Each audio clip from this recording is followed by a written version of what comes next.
Pagi, saudaraku, kita harus berani keluar dari cara berpikir kita yang orientasinya hanya untuk kebutuhan kita di bumi. Percayalah, Allah itu hidup. Maka masalah apapun yang kita hadapi, pasti Allah berkenan untuk menolong. Paling parahnya kita hanya nyaris hancur, nyaris gagal. Itu aja sih. Dan Tuhan memang sering membawa kita ke dalam keadaan-keadaan yang hampir nyaris seperti itu, supaya kita memandang dan mencari Tuhan. Betul, saudaraku. Maka pemazmur pernah berkata di dalam firman Tuhan, siapa gerangan ada padaku di surga selain Engkau? Selain Engkau tidak ada yang kuingini di bumi. Maka jangan kita hidup tanpa perubahan, saudaraku. Milikilah komitmen tekad bahwa aku makhluk yang memiliki pikiran dan perasaan. Berarti aku makhluk kekal. Karena kematian fisik nanti tidak akan menghentikan kesadaran kita. Kematian fisik yang hanya akhirnya dikubur di tanah. Tapi jiwa roh seseorang itu abadi dalam kesadaran. Maka kita harus menyadari itu, maka kita harus berkata kepada diri kita, aku harus berpikir dengan cara pandang kekekalan. Sebab kalau tidak, maka kualitas hidupku tidak jauh dari hewan. Hanya bedanya aku makhluk cerdas yang bisa membuat penemuan, inovasi, yang punya kemampuan menciptakan ilmu pengetahuan, teknologi, tapi binatang tidak bisa. Kan bedanya begitu saja manusia dengan binatang, saudaraku.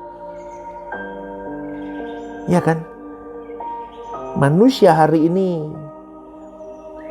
harus benar-benar berpikir bahwa dirinya adalah makhluk kekal yang dia tahu bahwa kesadarannya tidak akan pernah pudar. Dengan kesadaran itu maka manusia harus menuntut dirinya bahwa aku harus bertanggung jawab kepada Tuhan yang memberikan aku pikiran dan perasaan. Kalau kita memiliki cara pandang kekekalan, pasti kita mulai menghitung apa yang kita lakukan sejak kita hidup sekarang ini di bumi. Sebab kalau orang tidak memiliki cara pandang kekekalan, dia jadi sembrono dan ceroboh. Filosofi hidupnya yang nampak dari perilakunya adalah mari kita makan, minum, dan besok kita mati. Pertanyaannya, saudaraku, apakah kita sudah mengalami perubahan hidup atau belum? Sejujurnya sering orang tidak berani menembus batas keluar dari cara pandang yang salah itu. Jarang sekali. Memang sulit untuk keluar dari cara berpikir itu, meskipun bagi seorang pendeta seperti saya pun, saudaraku. Maka kita harus berjuang untuk keluar dari cara pandang yang salah ini. Kita harus nekat, kita harus keras dengan diri kita sendiri. Sebab kalau kita tidak keras dengan diri kita sendiri, dunia akan keras kepada kita.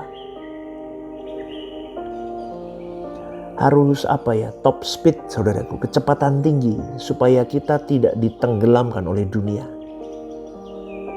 Supaya setan tidak meraih kita. Dengan cara apa? Kita harus banyak dengar firman Tuhan, banyak berdoa. Siapkan waktu setiap hari duduk dekat kaki Tuhan. Jangan malas ke gereja. Jangan malas berdoa. Jangan malas berkomunitas dengan orang-orang di gereja lokalmu. Hilangkan trauma-trauma itu. Amin, saudaraku. Supaya engkau bisa bertumbuh.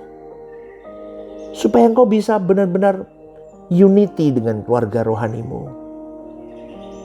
Tentu tidak mengurangi tanggung jawab dalam kehidupanmu sebagai di kantor, pekerjaan, rumah tangga. Ya, untuk itu kita harus sangat serius supaya kita tidak bisa ditangkap oleh dunia. Kita tidak bisa dipengaruhi oleh dunia yang luar biasa jahat dan kuatnya. Jangan kita dalam keadaan tenang lalu tidak sungguh-sungguh mencari Tuhan. Amin. Ibarat berenang di sungai yang tenang, jangan kita berkata mengalir aja. Hidup ini mengalir aja. Gak bisa. Kita harus berjuang. Kita harus tidak boleh berpikir seperti anak-anak dunia. Kita harus berenang menuju Tuhan. Firman Tuhan berkata, keluarlah kamu dari antara mereka. Dalam kitab Wahyu berkata, larilah kamu. Kita yang mesti lari. Kita yang mengadakan action melawan arus, melawan dunia. Setiap kita punya persoalan, saudaraku, tapi jangan hanyut dalam persoalan. Kita harus lari, perbanyak doa, punya komunitas gereja yang kuat. Mendekatlah.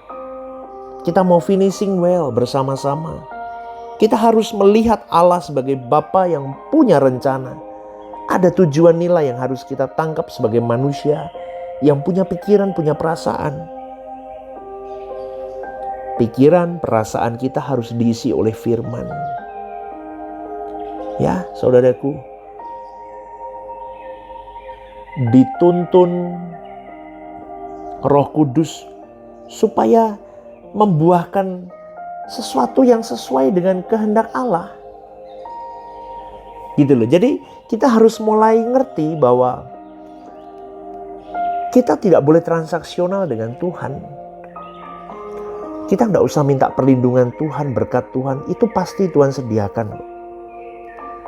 Asal kita memenuhi kewajiban kita. Kewajiban kita itu apa? Mengerti kehendak Allah, memahami rencana Allah. Itu aja kewajiban kita. Supaya sampai di titik itu punya waktu dengan Allah. Dekatlah dengan Allah. Berjuanglah hidup tanpa batas. Lari ke Tuhan. Menerobos dunia. Itu saudaraku. Apabila kita hidup di dalamnya, Allah akan pelihara hidup kita. Apapun yang terjadi, tidak ada yang bisa mencelakai kita. Dinamika hidup kita harus dinamika hidup seperti yang Allah kehendaki. Bukan dinamika hidup yang tidak Allah kehendaki. Cara berpikir kita yang harus terus diubah, saudaraku. Supaya kita bisa berpikir sebagai anak-anak Allah. Berpikir dengan cara berpikir Allah. Cara berpikir yang benar. Kita harus mengambil keputusan, dan untuk percepatan ke depan kita harus bangun pagi, berdoa. Kita gak bisa berkata, ya udah jalani aja hidup ini udah. Gak bisa, kita harus pilih. Kita harus memilih. Salah satu yang iblis lakukan dalam kehidupan orang Kristen yang tidak disadari adalah pasif. Pasif itu tidak ke gereja, bukan loh. Bukan tidak ke gereja. Tetapi sebentar, pasif itu bukan karena tidak ke gereja atau tidak melayani, bukan ya. Tetapi kalau mendengar khotbah di gereja, lalu kita tidak punya komitmen untuk berubah, maka kita tidak pernah berubah. Itu namanya pasif. Maka pagi hari ini saya mau mengingatkan, kita harus keluar dengan cara mengubah rutinitas hidup kita. Banyak duduk diam dekat kaki Tuhan, dengar firman yang benar. Renungan pagi setiap hari seperti ini bagus, saudaraku, untuk mengubah jiwamu. Ya, punya komunitas gereja lokal yang bagus, yang bertumbuh. Jangan trauma-traumamu kamu bawa. Udah, yang lalu ya udah.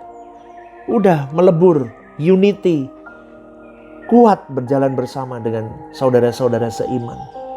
Ya, firman Tuhan sendiri yang berkata, jangan jauhkan dirimu dari pertemuan-pertemuan ibadah. Di situ kau bertemu dengan orang-orang yang sama-sama belajar, rawat jalan sama-sama. Maka pagi hari ini saya mengingatkan, ini hari Minggu, saudaraku. Datang ke gereja lokalmu. Jangan malas beribadah. Ya, dukung gembalamu, doakan gerejamu, support gerejamu, tertanam di dalam gereja lokalmu, dan jadilah berkat di sana untuk banyak jiwa. Selamat hari Minggu, selamat melayani, dan Tuhan memberkati. God bless you.